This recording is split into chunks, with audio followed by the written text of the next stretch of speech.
بسم اللہ الرحمن الرحیم۔ ناظرین السلام علیکم ورحمۃ اللہ۔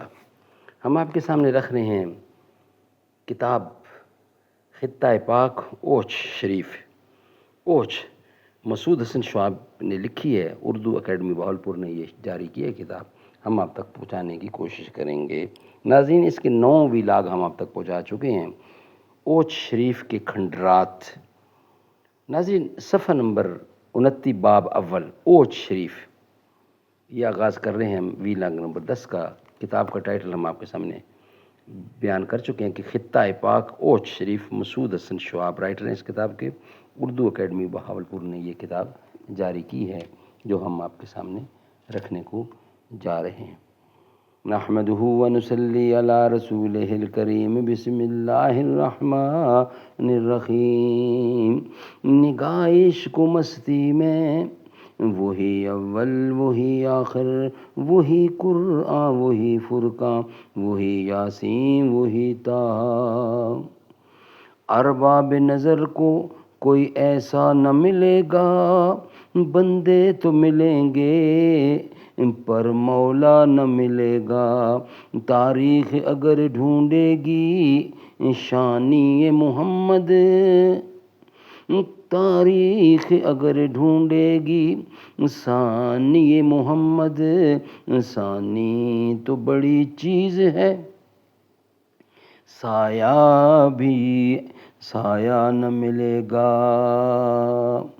جس طرح لب ملتے ہیں تام محمد کے سبب، کاش کہ ہم سب مل جائیں نام محمد کے سبب۔ اوچھ شریف یہ کتاب اندلس کی تباہی و بربادی پر اس عہد کے مشہور شاعر صالح بن شریف رندی نے جو درد انگیز مرثیہ کہا تھا، اس کا ایک شعر ہے: یعنی زمانہ ہر تلوار کے لوہے کو ریزہ ریزہ کر دیتا ہے، یعنی زمانہ ہر تلوار کے لوہے کو ریزہ ریزہ کر دیتا ہے، خواہ وہ ذی یزن کی تلوار ہو اور اس کی نیام غمدان کا سنگین و مستحکم حصار۔ یہ میں نے ترجمہ آپ کے سامنے رکھا ہے۔ اس شعر کے مصداق زمانہ کے بے رحم ہاتھوں نے کتنے بھرے پورے شہروں کو برباد کر دیا، آبادیاں ویرانوں میں تبدیل ہو گئیں۔ جہاں کہیں عالی شان اور عظیم الشان عمارتیں تھیں، آج وہیں مٹی کے تودے اور ریت کے ڈھیر نظر آتے ہیں۔ دنیا کے بہت سے دوسرے ملکوں کی طرح اس برِ صغیر پاک و ہند میں بھی ایسے بہت سے شہروں کے نشانات ملتے ہیں جو ہزاروں سال اپنی آبادی کی بہار دکھانے کے بعد ایسے خزاں رسیدہ ہوئے کہ پھر کہیں ان کا باغ و وجود لہلہا نہ سکا۔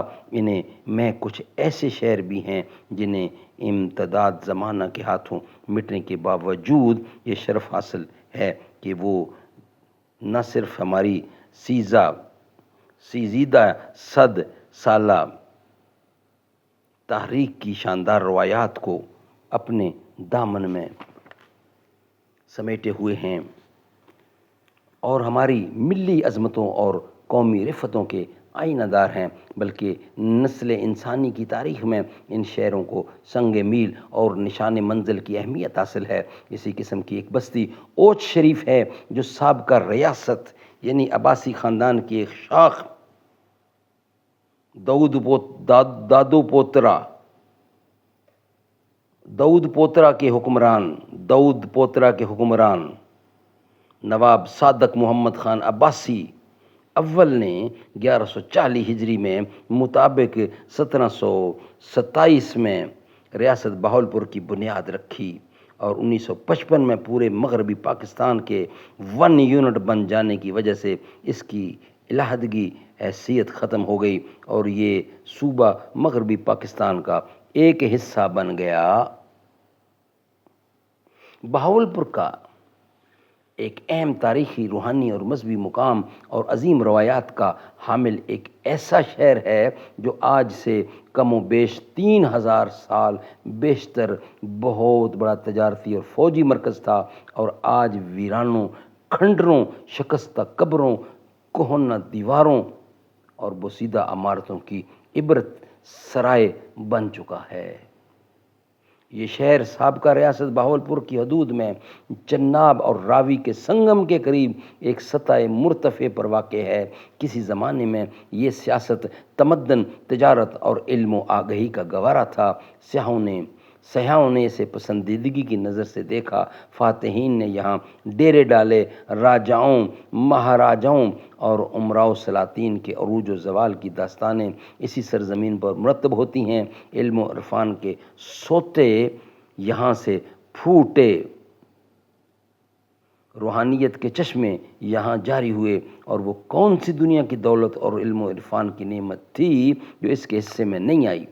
پھر یہ سلسلہ صرف 10، 20 یا 100، 200 سالوں تک ہی نہیں بلکہ ہزاروں سال قائم رہا، لیکن جب انقلاب وقت کا تھوڑا چلا تو اس کی عظمت و رفت کا ڈھانچہ مسمار ہو کر رہ گیا۔ تمام آب و تاب مٹی میں مل گئیں اور روحانی و مادی خوش اسلوبیوں کا جتنا رنگ و روغن تھا سب اتر گیا۔ اب یہاں نہ تجارت کی گرم بازاری ہے، نہ علم و معرفت کی ہنگامہ پروری، نہ طب و علم کی شورنگی یعنی شور افغنی ہے، نہ تصوف و روحانیت کی مسند آرائی۔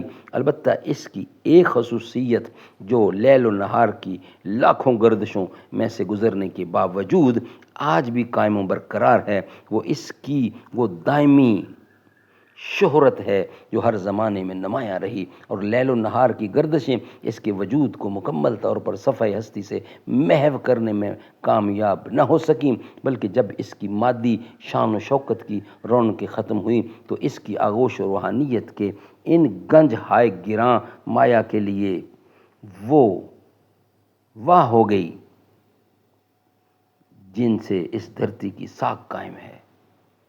کیا ہوگا اگر اس کی وہ مرکزی اہمیت باقی نہ رہی؟ جب وہ ایک بہت بڑی سلطنت کا دارالحکومت اور صدر مقام تھا، اس کے لیے یہ امتیاز کیا کچھ کم اہمیت رکھتا ہے کہ وہ ان اہل اللہ کی آرام گاہ قرار پائیں جو دلوں کی دنیا کے فاتح اور حکمران تھے، اور جن کی فتح و تسخیر کی جہانگیریوں کے سامنے کچ کلاہوں کی گردنیں ختم ہوتی رہیں، اور جن کی بارگاہ فکر و استغنا میں بڑے بڑے یا جبروت و شہنشاہ خراج عقیدت پیش کرتے ہوئے ہیبت حق کے جلال سے لرزہ براں داں ہو جاتے تھے۔ گویا اوچھ کی سرزمین آج بھی بڑے فخر و ناز سے یہ دعویٰ کر سکتی ہے کہ مشہور ایرانی شاعر علی حزیم کہ ان اشعار کا حقیقی مصداق ہے: زباں دا محبت بود و عمدی گر نمی دانم، ہمیں دانم کے گوش از دوست پیغام شنید اینجا، ازیں از پائے رہ پیما بس افردگیر دیدم، سرش شوریدہ بربالین آسائش رسید اینجا۔ سبحان اللہ، سبحان اللہ۔ ناظرین، یہ ویلاگ ہمارا یہاں کمپلیٹ ہوتا ہے۔ نیکسٹ ویلاگ اودھ کی یعنی اوچھ کی قدامت، یہ ہم آپ کے سامنے رکھیں گے نیکسٹ ویلاگ کی صورت میں۔ یہ والا ویلاگ آج کا یہاں ہی مکمل ہوتا ہے۔ رتبہ بلند و برتر صدیق عمر غنی کا، حسن و حسین زہرا پیارے علی ولی کا، تھا یقین اس کو صدیق کی ذات پر، ہاتھ حیدر کا صدیق کے ہاتھ پر، جس کو تاج امامت نبی نے دیا، خوش علی کیوں نہ ہو اس کی ہر بات پر، ہے خلافت بلا فصل صدیق کی، علی حیدر نے خود جس کی تصدیق کی، بیٹی حیدر کی فاروق اعظم کے گھر، وہ ہیں داماد علی کے، علی ہیں سسر، بہن حسنین کی زوجہ فاروق کی، اور زہرا کی بھی ہے وہ لخت جگر، رتبہ بلند و برتر صدیق عمر غنی کا، حسن و حسین زہرا، پیارے علی ولی کا.